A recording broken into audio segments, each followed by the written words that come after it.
Kong and Bill Barkhouse. And with that said, leadership's the word of the day. Comments are always appreciated. We love to interact with the audience. So if you have something that you want to know or learn or whatever, don't be shy. With that, I'll introduce you to Charles Caldwell first. I know you texted me or messaged me last night saying leadership is your word. So I'd love to hear more about how leadership is your word, Charles. Yeah, thanks very much, Don. I just have always been fascinated with leadership. My background is in human resources, and ever since I started learning about leadership and motivation in university, it's always been an area that's inspired me. I've read lots of books on leadership and looking forward to contributing ideas today. Well, sounds great. Well, Dave, I know you've been in the Navy and had leadership positions and were under leadership positions. So what can you share with us? Well, I can only share the same thing Charles did, is that I've learned a lot about leadership. It's been a dynamic of my career, both in and outside the Navy. There's good leaders, there's bad leaders, but I would ultimately start with the idea that we can learn something positive from both good and bad leadership. I've been a good leader. I've been a bad leader at different times in my career. I mean, we have to rise or fall to the occasion in our training, and lessons can be learned individually and as a collective from both good and bad leadership. Good way to start. Now, Bill, I know you've excelled in corporate America at ExxonMobil and in geophysicism, if that's a word. What could you add to our beginning conversation? Well, just in the course of our introductions here for a minute, it actually goes back 60 years to when in the United States I was an American Boy Scout, I was an Eagle Scout. And I realize now that was the beginning, the emphasis on leading in that context to kind of inspire, maybe influence, and guide individuals or teams towards achieving a common goal. Well, that's great. Well, Charles, back to you. I know you're transitioning now, I suppose. Are you in Vietnam, you were mentioning? I am in Vietnam. My wife and I are here for a week. We're with an organization called Faith Comes by Hearing. And today we were out in rural Vietnam, and tomorrow we go to a eastern part of Vietnam, and we'll be working with some folks there. I think one of the things that a lot of people confuse about leadership is sometimes people believe that leadership is about skills and techniques, and it really is not. Leadership more than anything is about how people are being. And one thing that I think is very helpful for people to understand is that so much of leadership is about role modeling and how you react to certain situations, because people are always watching how you're going to react. So if you have a very bad morning, someone cuts you off in the traffic and that puts you in a bad mood for the day. Even if you're an individual contributor in an organization, the way you react to that situation, you can let it ruin the rest of your day, or you can brush it off and you can start afresh. But the way you react to that situation, everybody's watching, especially if you're a parent. Young kids are always watching how you're going to react to situations, and the younger generation is always looking to see how managers and leaders will react to situations. And that's, I think, a really, really important concept about leadership for people to understand. Excellent. Dave? Yeah, I'll build a little bit on that if I may, Charles. I mean, I get what you're saying, that people are watching you at all times. I think what we have to learn from this is people are allowed one-offs. If I judge you by the first time I see you, then great. I'm going to have a negative input of value for you. But if I look at you over time, I can see that one negative was a blip in a good path of consistency. It's a word that comes up with mental health, physical health. I think it applies to leadership as well. You have to be consistent with your message, your vision, your communications, your mood, your attitude that you present, so that people will want to follow you long term. And that we're all human. We're going to have a blip of a bad day where somebody cuts me off. And I agree with you completely. Don't let it ruin your entire day. Yet when we are consistently positive about things, or have a positive message for somebody, or being taken positively, that one little blip can be passed off as very, very easily forgotten. Well said. So, Bill, your turn. Well, I think there have been some very, very good things that have just been offered by Charles and by Dave and Don in turn. I'm going to speak to the audience that we're before right now. It's global in its nature. We want to thank all of you for being here and participating in this. And my invitation is this, and it builds on comments that Dave and Charles have said. All of you, individually, we're all leaders. We are all leaders. So that's my offering. For good or for bad, for worse, we're all leaders. Yes. my throw in there. Yeah, and I think leadership is there's a definition that says it helps people do what they couldn't have or wouldn't have done without you, and that's a good definition of a leader. Is not allowing people to do the best they can with some level of direction or support, and a lot of leaders just are dictators. They have a certain way of doing things and they don't change with situations or people. They're consistent in it, and there's something to consistency because it matches expectation, right? If you go into somebody's office that you've been in and you've dealt with them and you know how they approach things, it starts to adjust how you approach things with them. And I think the other key element is discipline. We talked about getting cut off in traffic. You have to have the discipline to separate elements of your life with other elements of your life, right? If you have a hard time at home, you can't take it to work and vice versa because you just duplicate or complicate the situation. So, Charles, who was your best leader in your career? Well, let me first of all go back to what Dave has said. I agree with you, Dave. Consistency is really, really important. And I think that we need to give people grace so that when they do have those one-off moments, we are more forgiving towards those individuals.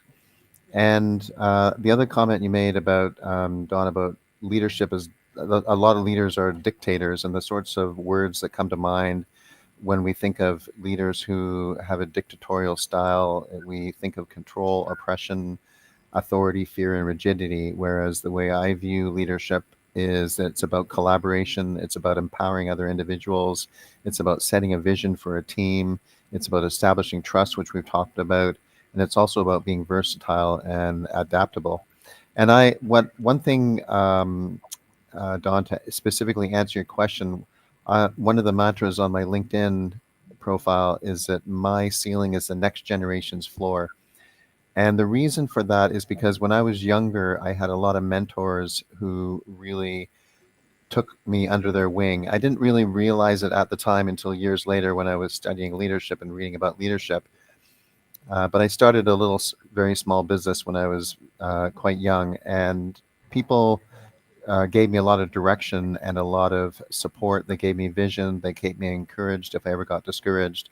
And those are the types of leaders that really inspired me to become a mentor and a coach for the other next generation in the roles that I'm involved in now, and the different volunteer activities that I'm involved in now. So I can't pinpoint anyone in particular. I mean, a lot of the typical heroes that you would think that top heroes would come to mind. But I have had some really outstanding managers and leaders in my career who've really made a big difference, and I'm grateful for them. Yeah, well put. Dave? I'm going to assume you're asking me the same question. Sure.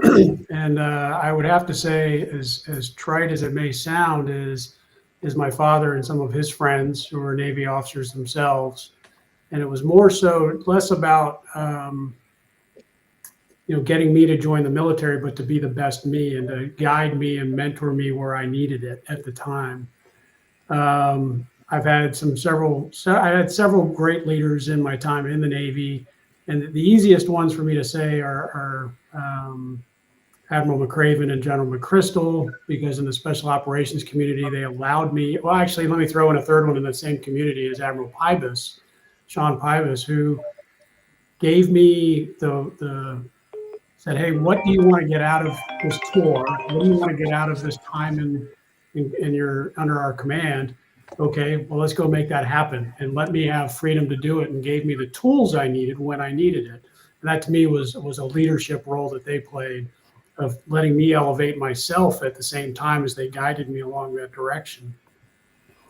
To Charles's point and to your point, Don, about leadership versus dictatorship, kind of at a broad level, as you were talking, Charles, it kind of made me think that there's a difference between leader and leadership.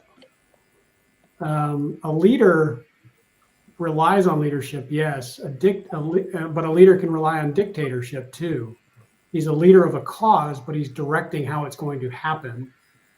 A leader can show leadership and bring people with him at the same time. It's a muddy perspective. And as you were talking, Charles, it flashed in my head, and I said I wanted to bring it up, that it's a very fine line between where we call positive or negative with leadership, I think is where I'm going here. Because if we look at a Hitler, he showed leadership traits, but for a negative cause. And we called it a dictatorship, but he still had leadership qualities, communication, taking people to a place they wanted to go and above and beyond, because he had a vision of where he wanted to, and people got behind it. But we also have Churchillian leadership, where we have a positive vision of protecting the realm, if you will, and the people in it for a positive reason, countering dictators and Nazi and fascism, for example. So we have a fine line here where we can call leadership a dictatorship or positive. Does that make sense? I actually, if I can jump in, Don, I think it makes a lot of sense, Dave. Let me articulate that back a little different way. I think that there's different times for different types of leadership. Yeah. So, for example, when an airplane is in trouble, the leader of the airplane does not sit back and go into collaboration mode and decide, well, shall I empower the passengers here? No, he sends out a clear directive: put on your oxygen masks, because make sure your seatbelts are fastened. And He takes action. He takes action, exactly. Well, maybe that's one of the keys to leadership, is conditionality and being able to adjust with the situations and the people. And I believe there's collaborative leadership, shared leadership, right? Where you don't want to be the only one sending out the message. You want people with you. And I think that's by getting buy-in in front, and knowing that you're secure with the people around you. So curious, Dave, you're talking about all these admirals. How did you connect with them, or what was your situation relative to them for them to give you that help? I'll go to Admiral Pybus in particular. When I was at Special Operations Command Pacific, I had just checked in a month prior.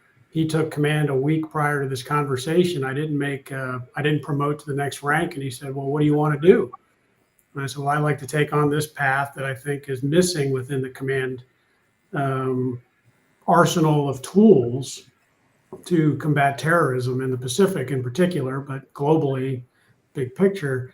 And he said, okay, go do it and tell me what you need from me. Or really what he did was, I didn't have day-to-day interaction with an admiral. As a lieutenant commander, it just isn't going to happen usually.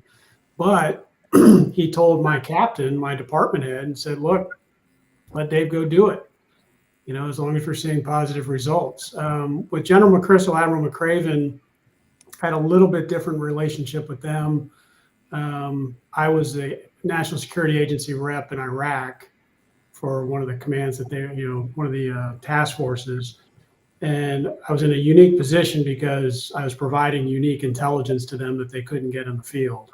So when they came to me and said, hey, what do you need to make your mission happen? I said, well, what do you need? We had a collaborative environment where, yes, they're the general, they're the flag officer, but they came to me and asked for input. What can we do to help? How can you help me? It was a collaborative environment that allowed us to grow together. And if you read anything about General McChrystal, his book Team of Teams, he was very collaborative in nature, yet he made those decisions when they were necessary because he was in charge, ultimately accountable and responsible for all that happened underneath his command. it was just a positive environment to work in, even though we're in the middle of Iraq. Yeah, well put, and I appreciate providing the context. Bill, same question. Okay, well, I'm going to put a perspective on this, and the perspective again is speaking to our audience, and I think this is a particularly outstanding session that we're having here. So we're hearing the first part that Charles was speaking to are the different types of leadership styles, and he himself, prefers to kind of lean into the mentor and the coach aspect of it, and the empowering aspect of it. And then Dave, gave some very nice examples where that trust exists and that could be done. So I'm going to bring this a little more to the present day. Actually, a mentor for me over the past decade, and this is after I had retired after a 30-year career, I'm sorry, in what are referred to as minerals extraction and oil and gas extraction, industry. So this last decade has been very much on an individual and consulting type aspect. And believe it or not, Donald, your would be my top election for mentor, and that's why I'm so excited to be participating in this today, because both Charles and Dave and Donald have referred to tools, to help do this. And Don, in my estimation, I think it could be supported as one of these world leaders, that he's demonstrating these types of tools through LinkedIn, ChatGPT, but it kind of this new whole world. This is my first time I've had the opportunity to meet Charles, and he's apparently is just really taken off with harnessing these tools. And Dave, the more opportunities I get to interact with you, you just have a phenomenal journey that you're sharing with it as an inspiration to all of us. So with that, I turn it back over to our host. Well, thank you so much. Just for context, me and Bill have known each other for over 53 years. Because Bill is the brother of my wife. So it makes him not only my brother-in-law, but a really good friend and somebody that over the years we've been able to co-support, right? Because being in the same age, growing up, having careers, different areas, there was always somebody you could trust to share something that you knew there was an interest in doing the best for you, not for them. So intention has a lot to do with it.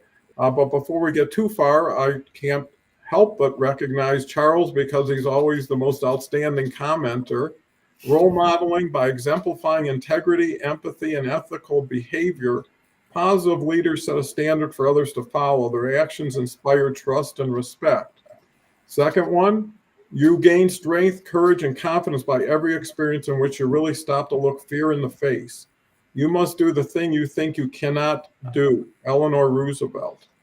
Third one, very good, Charles, so far. The most dangerous leadership myth is that leaders are born, that there is a genetic factor to leadership. This myth asserts that people simply either have certain charismatic qualities or not. That's nonsense. In fact, the opposite is true. Leaders are made rather than born. Warren Bennis. And collaboration allows us to know more than we are capable of knowing ourselves. Paul Solars. And what that brings us to is really effectiveness, because at the end of the day, your leadership style or method is really about what did you get done, and how did you get it done, and who was involved in it, and can they become more involved. I like Charles is saying, my ceiling is somebody else's floor, and it's passing the baton, and people have passed the baton to you. We're standing on other people. Oh, connection went lost. Over to Charles. Yeah, I'll finish that sentence for you, Don. We're standing on other people's shoulders, or other people are standing on our shoulders, is another way. I do want to just throw a little bit of comment to what you said, Bill, about mentors, and even having mentors in the last 10 years of your life, your career. I love that idea. I'm involved in a couple of different mentoring programs, and one of the slogans that we have for the mentoring is get a mentor and be a mentor. No matter how old you are, get a mentor and be a mentor. and in the organization that I previously worked in, it was not unusual that we would have, early to mid-career people who were trained coaches who would be coaching late career employees and staff. And we really mixed it up. Age was not an issue. It was really about the conversations you had, asking the right questions, and about empowering people. So that I did want to just give you a nod towards that, Bill. I love that idea of mentoring. I think it's very, very important. Well, thank you, Charles. I mean, it's probably, I could be the most senior person here in terms of age, but that makes me feel young again. So thank you so very much. Well, if I can jump in on that one, Bill, I think, what you said about, or Don said about my journey, I mean, we learn from everybody no matter what our age is. Age is independent to mentorship or leadership, because we have different journeys we've each undertaken that we can provide some sort of perspective to another person, no matter how old they are, young they are. And I think that's an important fact. It's a matter of being open mentally, emotionally, to saying, A, I'm not the smartest person in the room, and B, I can learn from somebody else and their experiences, because I've never done geophysics. I've never, sought oil, so to speak, and I've never lived in Hong Kong. While I've lived in other places, Hong Kong is different than living in Europe. Even though I've lived in Japan, very similar, there's still differences there. Mentorship is not about age.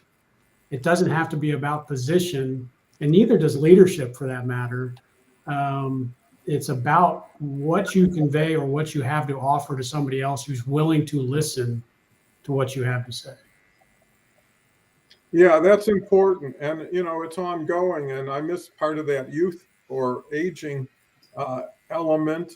But, you're only as young or old as how your level of curiosity and learning is. Right? I mean, as far as like ChatGPT, I'm like 6 months old in that area. And chronological age really doesn't have as much impact. It has a lot of impression. People judge a book by its cover, but it's really relevancy and importance that continues to build that. Charles has a mentor, is someone who sees the potential in you and helps you to realize it. Anonymous from Bill. The 6 honest serving men are what, why, when, how, and where, and who. And Charles says mentoring is a two-way street. It can be transformative for both the mentor and the mentee. So on the money. Bill has a private chat comment. They really just have to put in the regular comment. But let's thank Rudyard Kipling for his poem, The Elephant Child. And, there's so much to leadership. And you can do superficial things, but how do you, again, build relationships that synergize each other involved? And also, how do you make it so people are eager to want to work with you? Right? I mean, when you're working with certain people, there's time just stands still.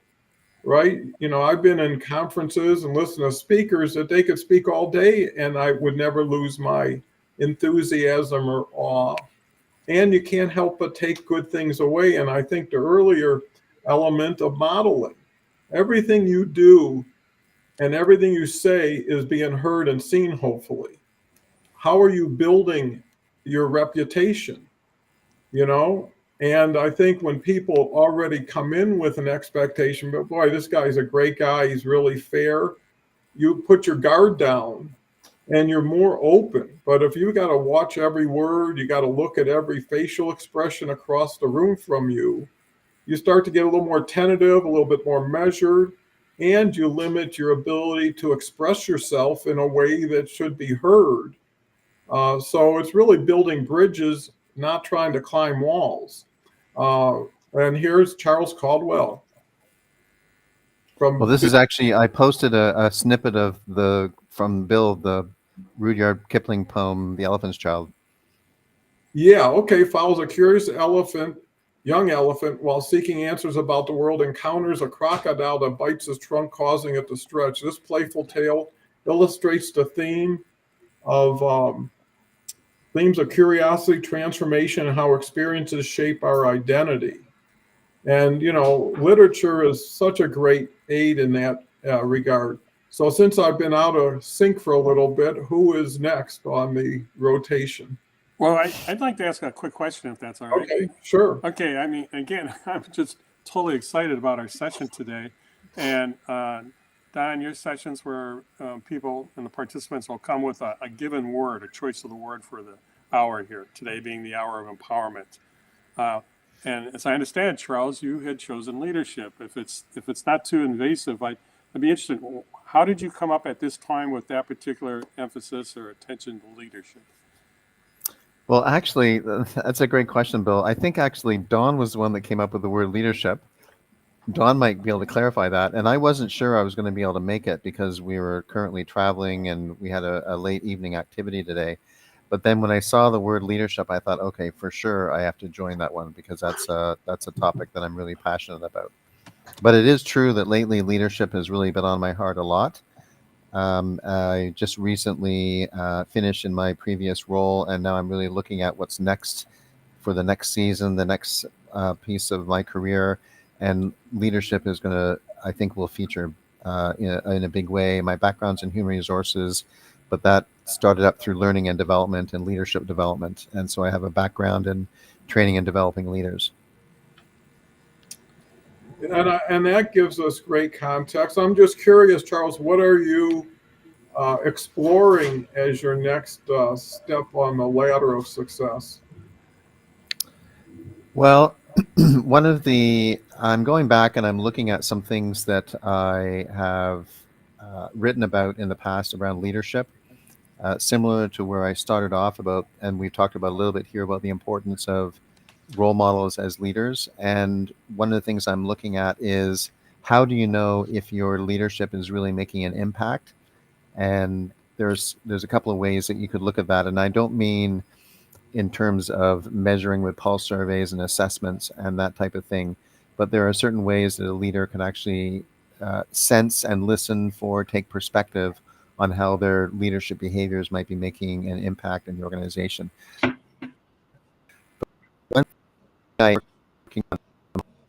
I'm really pressed to try to finish it by the end of this year.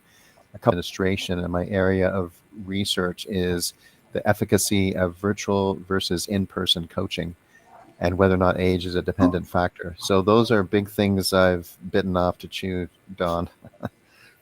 Well, sounds great. I'm so rude here, but in No, your go ahead, Bill. in your journey already, I mean, the majority of my journey was always this face-to-face, person-to-person interaction. The fact that you've been out exploring this in the virtual world, can you make any assessments or about are they both good, or is it the circumstances? Is one better than the other? But particularly the virtual world, because we're seeing generations. I'm seeing younger generations that are completely immersed in the virtual world without any experience, if you will, in the real world, face to face. So that's some of the challenges that I see. I think there's three things I'd say towards that, Bill. One of them is the pandemic had definitely had a massive impact on everyone. Virtual. And the IFC, the International Federation of Coaches, has done a lot of research. They actually started this research before the pandemic, and then during the pandemic, they accelerated the research. And what the research tells us is how quickly everybody, regardless of age, had to pivot into virtual technologies as a result of the pandemic. Age does seem to be a factor, although my area of research will be able to hopefully bring a little more science to that as opposed to my just subjective assessment. There's a lot of hybrid views out there. People saying, well, yes, if you have the in-person connection and you have the chemistry there, then you can supplement that with virtual. But there is an area of kind of rogue research. I'll give you a quick example. Most of executive coaching started in the 1960s and 70s, and it emerged out of both the UK and the United States. And when teleconferencing in terms of speakerphone technology first became commercialized on the market, a lot of these executive coaches started using speakerphones to supplement their coaching, and they found that was extremely helpful when people had business travel across the United States, for example.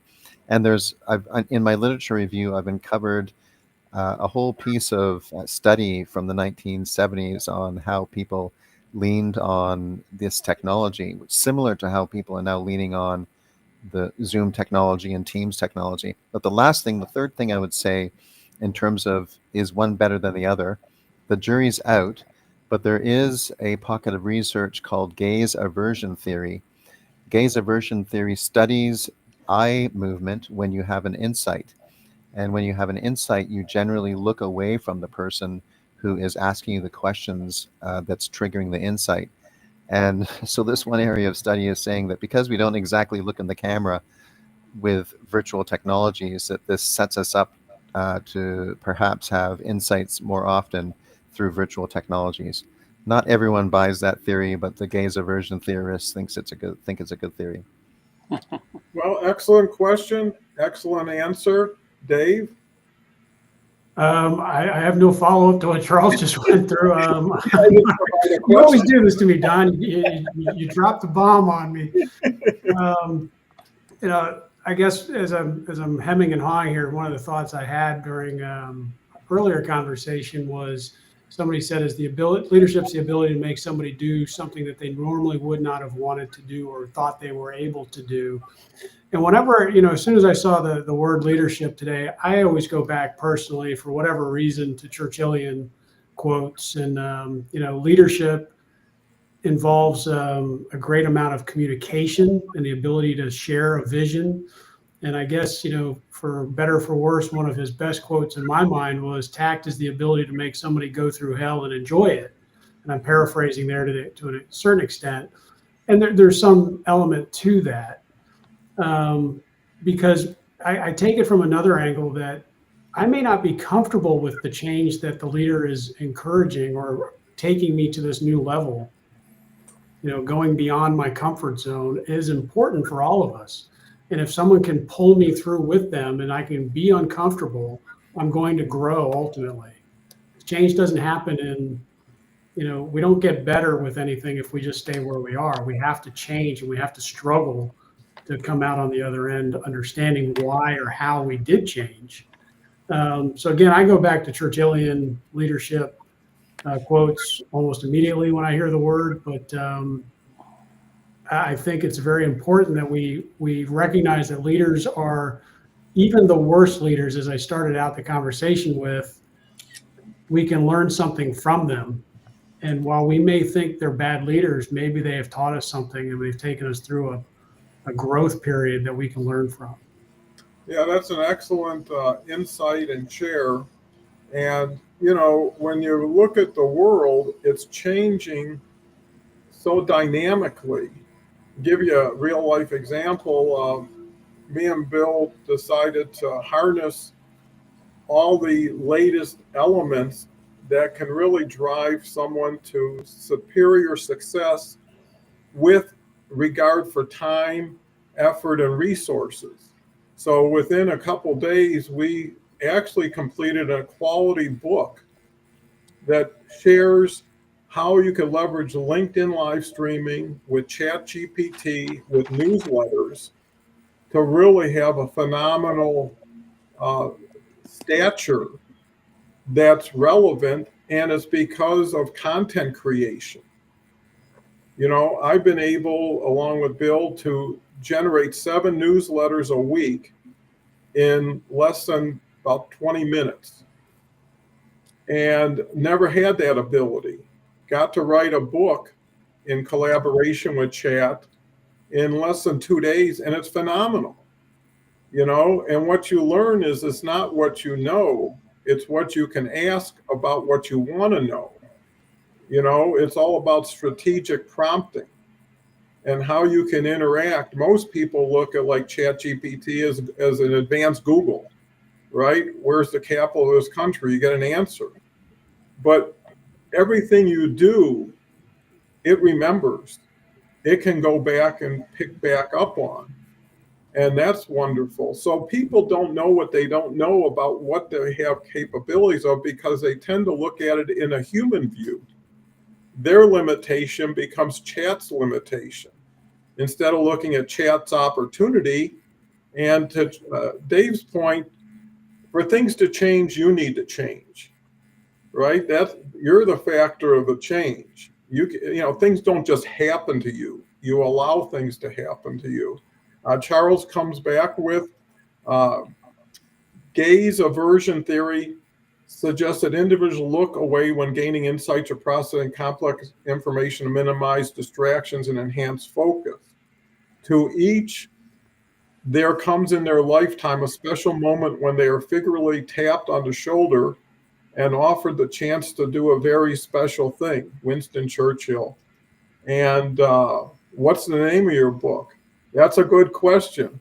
We're factoring that in, but it will probably be, ChatGPT, live streaming, newsletters, and LinkedIn best practices, right? So going back to knowing how, knowing when, knowing why, context.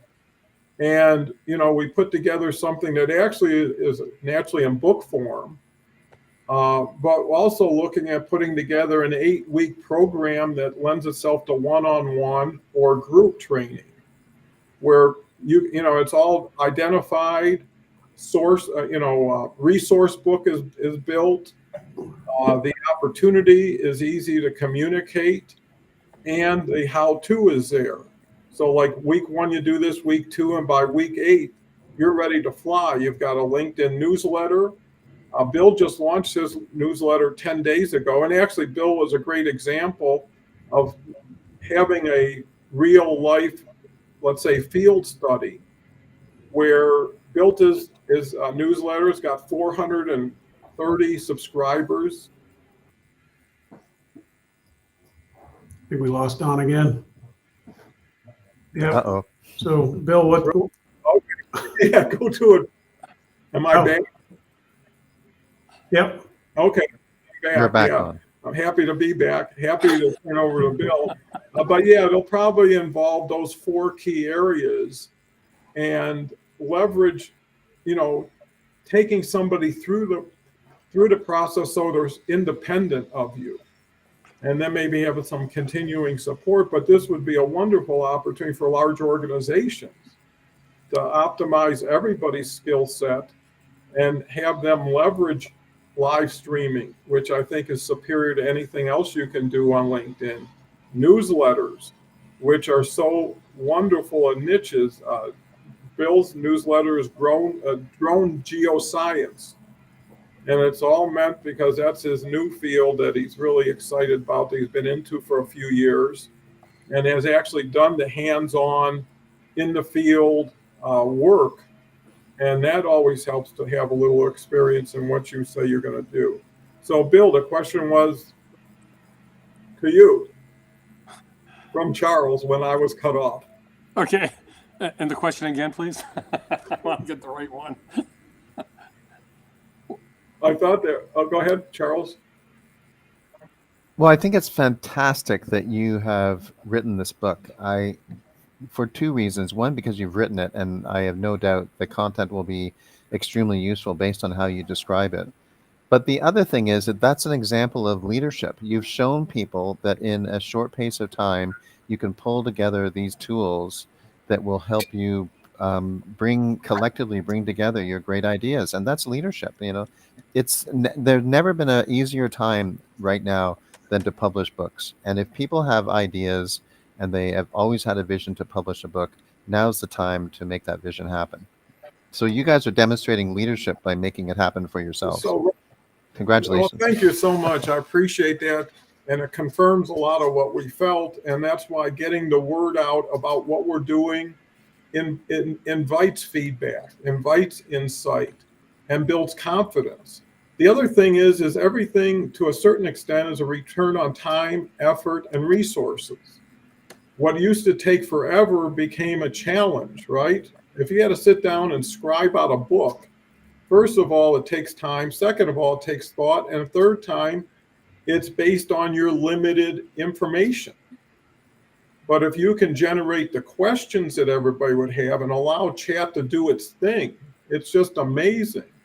And it just keeps building things out, but it doesn't go beyond what you ask it. And what I usually do is ask it, okay, now what am I missing? Okay, what could I be doing? And it comes up with 6 more examples. And you say, well, that 3 of these look good. Let's throw that in. The other thing is if you can knock out a book in 2-3 days, self-publish it. You're right in there with, we were on Amazon yesterday looking at other LinkedIn books. First of all, a lot of them are old, 4, 5, 6 years old. Second of all, they're kind of specific to what it is, not how to use it and how to integrate it in what you do.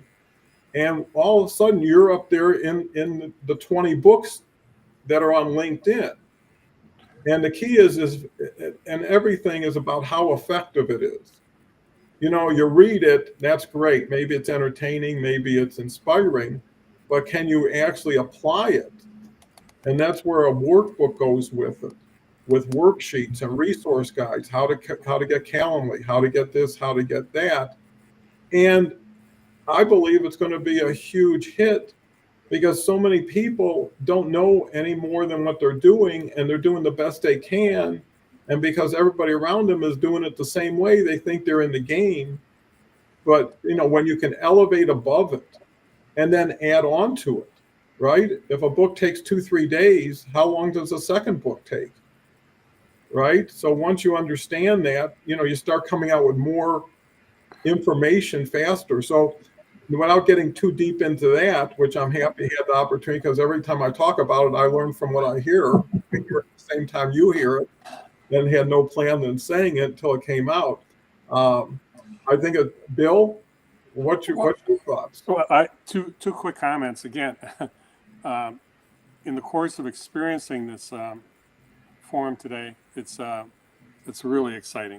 The first comment is back to the book, is that when you go out and do your own personal research to vet this and validate, but this is unique, this book, at this point in time, and it'll probably change very quickly, but it has that emphasis on the integration of ChatGPT, sourcing information with respect to the LinkedIn, the collaboration, and then best practices through the newsletter so that people have something to draw upon.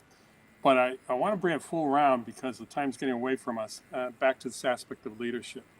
And normally don't share much about myself. And so, but on March 25th, which was just a few weeks ago, I had awakened where I had no vision in this eye right through here.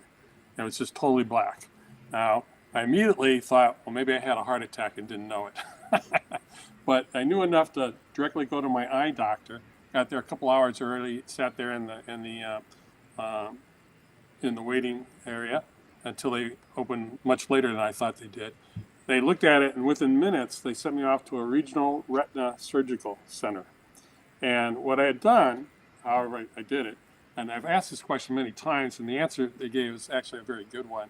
I had torn the retina from my eyeball, but it was still attached. That was why the urgency. So it was not a life or death situation, but it was a question of being able to, get one's eyesight back and then subsequently their vision. And so, 2 eye surgeries, and then it's only a few days ago that I've been able to regain my eyesight. And I wanted to speak to leadership here because, Donald, being a family member, was aware of my situation. You should just say, well, what we should be thinking about here are some of the tools that we've been talking about. We should be writing a book, things like this, and that's a real true, demonstration of leadership. I mean, it's that, again, to motivate people that David's brought out and that Charles has reemphasized. And I just want to make that comment that Dave touched on it very lightly. Sometimes change, transformation, it can be, we're a very affirmative group, obviously, here on air, but it can also be very painful. So it can be due to circumstances and external circumstances are which beyond anyone's control. And I had a very dramatic one that I'm still in the recovery phase for, I have difficulty with vision now, so maybe I don't get my vision met, but I can see, and that type of thing. During the course of these, 2-3 weeks, and having more time to spend on this instead of in the part of the medical treatments to keep for a portion of it, keep yourself, perfectly still. That's pretty challenging.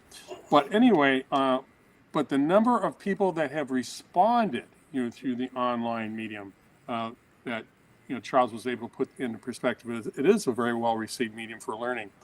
And one of the characteristics I realized as we're talking about this and these people thus far that are reaching out very actively right now, they're all in personal circumstances of transition right now. They've lost their employment very recently, or they feel confident they want to step away from what they've been doing under certain leadership that they did not appreciate for very bona fide reasons. And so they're investing that time and energy to do it. They're doing it through this medium. And these queries have been coming from all around the world, so it's just absolutely fascinating. And I think the choice of leadership and putting this panel together was quite helpful for me. So thank you. No, and I couldn't agree more, because I've done 900 of these. I did like 700 in a row for 7 days a week for like 19 months. But it's always been a pleasure and a learning experience. I mean, how can you bring 4 people together with a topic? And last week was phenomenal. Sarah Dawkins was here, and her word of the day was pain. And usually when you hear, well, that's what we're going to discuss for an hour I think we had 5 people on that one. And actually, Sarah and me we did Sundays during that whole stretch for about a year. And she's in Spain, which means it was always dinner time, which was somewhat of a challenge in itself to keep that consistent. She'll be back on the 22nd. Catherine Chadwick, who did Saturdays with Leslie Flowers for about a year, is coming back next week. And, we're building more of a rotation of knowledge share and support. And also, I always come back smarter and better, because you don't always see it, but it starts molding some of your perspective, some of your insights, and challenging some of the things you thought to be true, whether things have changed or maybe they were never true. It's important to get confirmation. What I loved about working with Bill for just about 10 days to get this all built out, and he's about ready to launch his own live stream on drone geoscience, because you can be the authority on any niche. And Harvey Tuck has proved that. Now he's among the top 100 franchise influencers in the world 2 years in a row, and he's only been at this a year and a half. But he chose to, name it, claim it, and support it. And now everybody in franchising wants to be on his show. He opened a second show. He got 12 sponsors, and he's oversubscribed. He's been inducted or included in Sky TV. He broadcasts from there now. He also has been part of the International Franchise Conference, who puts these things on all over the world. And it was just because he took that position and didn't have to work it hard, because no one's doing it. I'll give you an example. Real quick, there's 1 billion people registered on LinkedIn. Only 18% of the people do anything, comment, like. Even though the 82% that don't do anything are 70% of the people who purchase everything from everybody else. So they can't be disregarded. Out of 1 billion people, there is only 10,000 newsletters. If you drill down to live streaming, you're down to, if you ask me, I only know a handful, and I'm here every day with everybody in live streaming. So why not go where people aren't? And when they see you, you elevate your reputation. Here's some Charles comments. Change is not always easy, but they can lead to growth and renewal. Sometimes the hardest transitions lead to the most beautiful outcomes. And less than 1% of people on LinkedIn create content. That was the other thing. 18% do something. Less than 2% actually create any content. And then you can drill down on consistency, value, knowledge, and that's important. So Charles, coming back to you. Well, I love the conversation, and I think LinkedIn is also going through an inflection point. Gary Vaynerchuk is one of the influencers across all social media that I follow quite closely. In addition to you, Don, but I watch what he's saying because he's really a trend spotter. He really is able to identify what's happening out there on the horizon. And he has likened the current situation on LinkedIn to where Facebook was around 2011, 2012, where Facebook went through a lot of success. They went through a little bit of a dip, and then they had a massive comeback around 2012. And he thinks that that's what's happening around LinkedIn. Another person who shares that is also Shanae Moret, who is a huge advocate of newsletters and LinkedIn Lives as a way to get your message out on LinkedIn. Yeah, I So, follow. what better way to get the leadership message out? Well, and it's great you mentioned Gary because I love watching his videos. I'm not 100% into his style, but the substance is always there. And Shanae is unbelievable. I watch her YouTubes, and that's the key is why not learn from others? I was partners with what would be a billionaire today, and he always said, copy, don't invent, and then take what you copied and take it to another level. So it shouldn't just be pride of ownership. It's pride of learning from other people. And with YouTube and with Google and now with chat, it's up to you to figure out what your question is. That's all you have to do, and then follow it. And knowing how to do that leapfrogs what everybody's doing, because in most cases, when you say, I've got something phenomenal that'll really leapfrog you, people think, well, I got to do that and what I'm doing. No, you redirect your efforts. If you're spending 8 hours a week on LinkedIn, what if you spent 4 and really had a major impact? And what happens is people forget about you until they see you. Bill's gotten so many people to reach out from his past, people he mentored, people he worked with. Why? Because, hey, you're alive. Hey, you're actually doing something. You're actually doing something I might be interested in. And it's a conversation. The idea is you make strangers into connections, you make connections into conversations, and you make conversations into collaborations. It's a very simple process. It's sorting. There's a saying, some will, some won't, so what? That's just the way it is, And I think once you identify the people who are at your position where you are or want to be, that's a great time. And the other thing is, we talked about that. Bob Berg was on the show, the Go Giver series. You have to give to get, and you have to give without thinking about getting, because it's all about trust. It's all about, remembering somebody. And everybody today remembered people in their past that might have opened a door for them or put them on the right road. And that's what people want. They don't want someone just to talk. They want someone to teach, someone to inspire, someone to educate, someone to motivate. And do you got a play-by-play for me? Because I'm sure everybody said, if you can break this down into simple steps and I can follow them, I'll do it. And if I can see success, I'll keep doing it. And I think that's the proof is in the pudding. Dave, your turn. Yeah, a lot to unpack here. I know we're coming up on the top here. Of just, I'd say, to you, Don, that it's your leadership that's brought us all here together, and has helped guys like Harvey grow to where they are today, and what you're going to help Bill with as he grows his newsletter and LinkedIn Lives. It's an important mindset to have to share that knowledge and watch and help other people grow. Not to bring this down, but I think I'm going back to the world needs leadership, over Charles's head there in the background. The world does need leadership, and it needs it at all different levels. I think we see a lot of it at the grassroots level. We're doing it right here. Just explain how Don has helped lead people in the LinkedIn world and the newsletter world, LinkedIn Lives. We need it at the next higher level as well, and we need to bring the youth along with us in a positive manner, for vision, with insight, and how we can better the world instead of, I mentioned a couple of weeks ago, I think that the world is in in a doldrum, if you will. It's missing grander leadership. It doesn't have a great vision. Post World War II, we had, the Cold War started. We had a vision. We knew we wanted to get somewhere.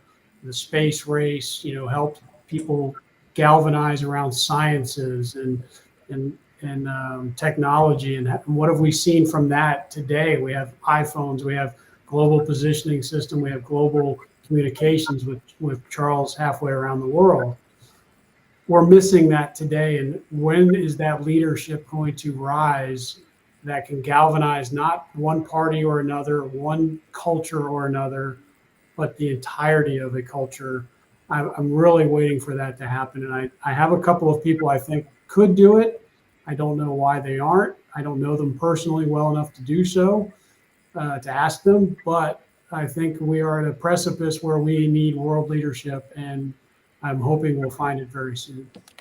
Well, that's a great insight and wonderfully articulated. Want to mention, well, we've got one more comment from Charles. He who controls others may be powerful, but he who has mastered himself is mightier still. So true. And we've got Omar M. with us. Hello, all joining at the end. Omar's a great friend. He also has launched so many live streams. I've had him on the show before. He's actually included me to be the judge of the LinkedIn singing contest that he's putting in on May with about 4 singers. He also has Zoom Party for Kids. He's a tutor by profession, so he helps kids around the world. And he also has a show about who is this person. I don't know if Dave, have you been on the show? I've been on his Who Are They background. Yeah. Yes. And the beauty of it is everybody's sharing everybody else, right? I can identify 50 people who their first live stream was with me and who went on to build live streams, like Harvey and like everybody else. And that's very gratifying. The other thing I'd like to say is everything we're saying and doing today is going to be on YouTube, hopefully forever. And I can't wait for my grandkids one day to say, hey, I'd like to see my granddad when he was in his prime talking his talk.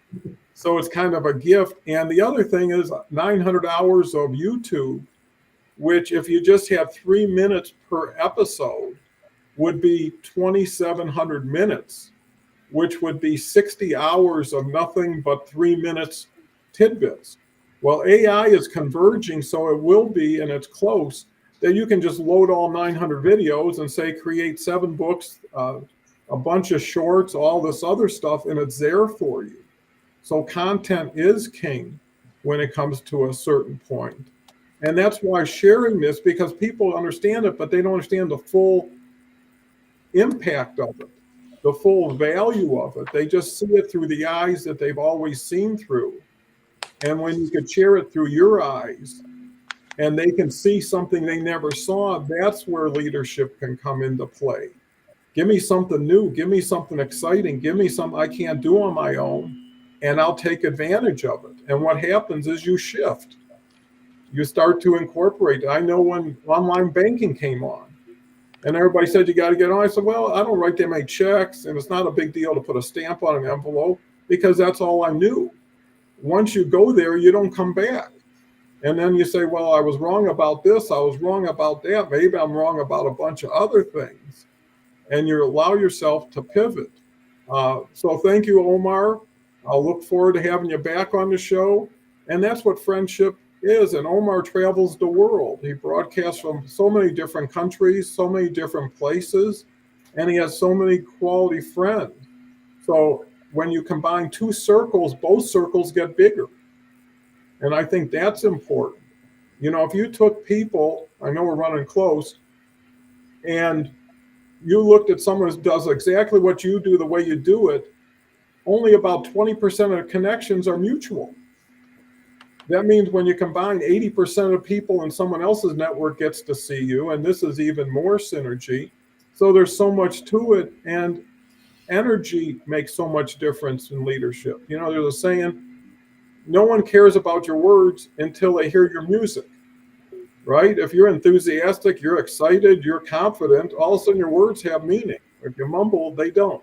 Final words. I'll start with Bill. Well, I think I want to say a very personal and heartfelt thank you to a journalist, a photographer, a features editor, and my friend, Ruth Ann Weiss. So thank you, Okay, everyone. she's listening. Glad to hear that. Charles. Yeah, what I would want to conclude with is one of my favorite quotes, and sometimes this quote is attributed to Winston Churchill, sometimes it's attributed to Kennedy, sometimes it's attributed to Nelson Mandela, or also to Lao Tzu. But that is that a leader is best when people barely know that the leader exists, and when the leader's work is done and the leader's vision is fulfilled, the people will look back and they will say, "We did it ourselves." And I do wish for leadership for the planet at all levels. I am with you 100%, Dave. And that's all my closing comments, Don. Thank you very much. Grateful to be part of this amazing, stimulating Well, it's conversation. always an honor and a privilege and a pleasure to have you, because you start out great and you end even better from the influence possibly that you bring and you accept. Dave, your final thoughts. I can't beat that. I think Charles said it all. I mean, it's a matter of being able to be a leader without leading, without people realizing that they're being brought along. Again, back to Churchillian kind of thinking I mentioned earlier, but whether that quote was his or not, spot on. Well, I'll give you a couple Winston Churchill quotes to end with. One is, an optimist sees opportunity in every adversity. A pessimist sees adversity in every opportunity.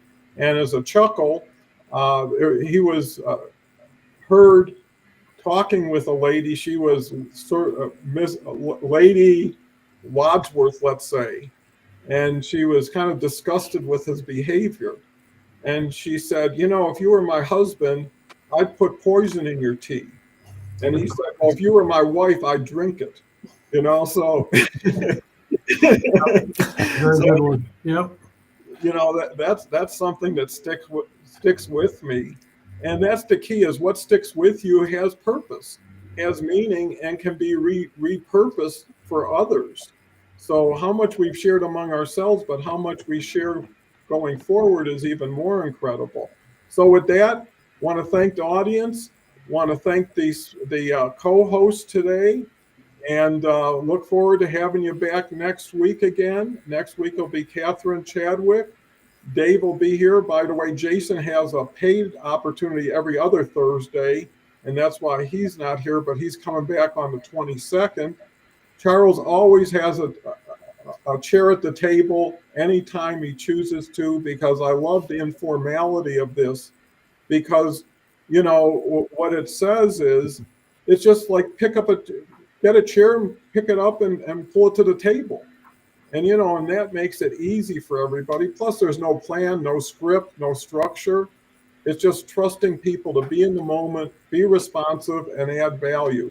So with that, go out and make this a wonderful day. Hopefully we brought some leadership insights and maybe something you can actually build on. So one more thank you for everybody.